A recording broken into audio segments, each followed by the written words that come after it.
че Господ Исус Христос през нощта, когато беше предаден, взе хляба и като благодари и разчупи и каза: това е мое тяло, което е разчупено за вас.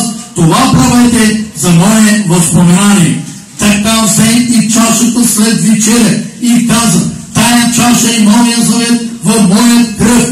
Това правете всеки път за мое възпоменание. Защото всеки път, когато ядете този хляб и пиете тая чаша, възвестявате смъртта на Господа, докато дойде. Да кажем амин.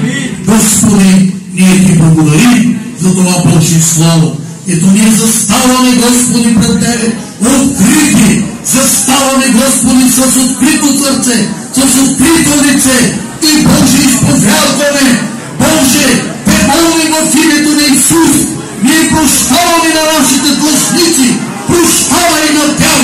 Ние прощаваме на нашите гонители, прощавай на тях. Ние прощаваме на нашите ходители, прощавай и на тях, Боже.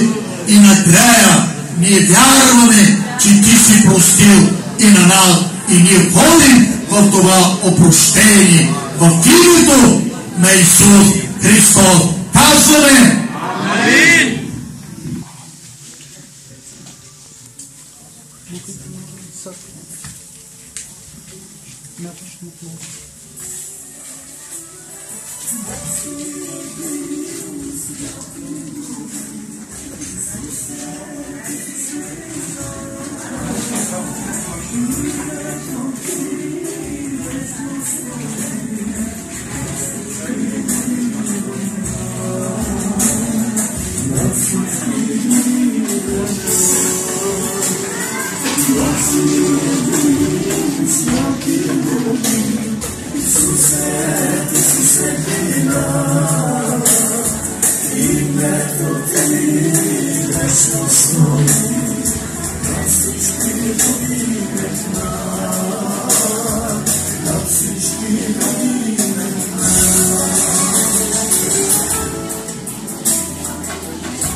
Нека плата, защото аз от Господа приех това, което нощта беше предаден, като благодари, разчупи и каза: това е мое тяло, което е разчупено за вас. Това правете. Господи, вземам и Твоето тяло, да бъде нашето тяло.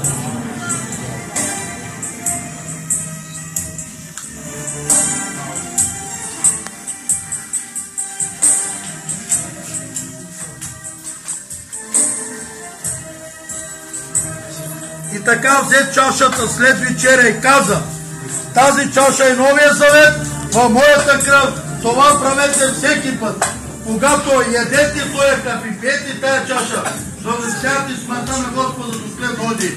Господи, приемаме тази кръв за нов живот, нови благословения, ново царение.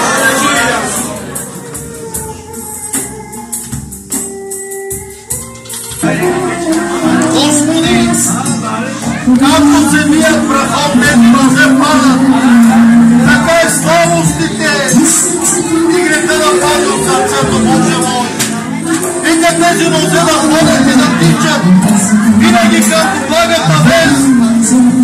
носят доброто, да носят благовестието тези нозе, Татко.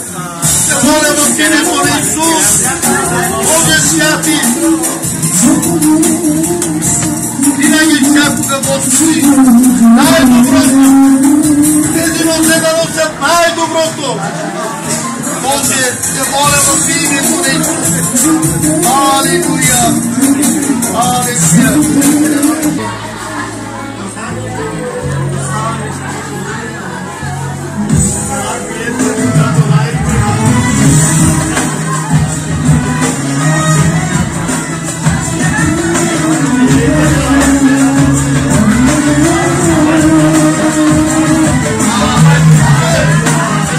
Obeza hoile starame pero, chiamo sare, calapile me firemo de vleske dromeste.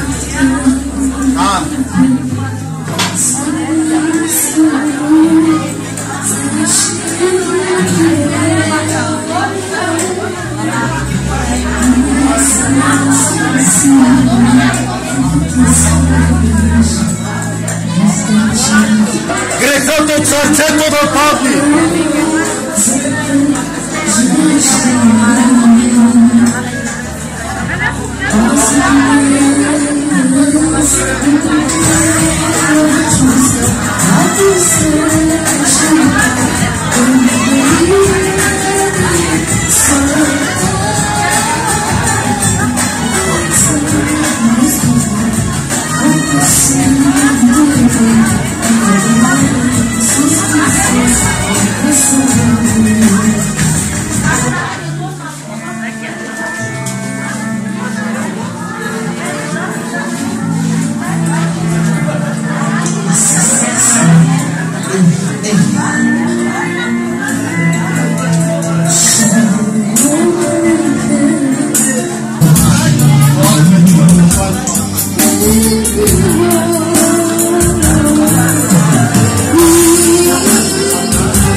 Oh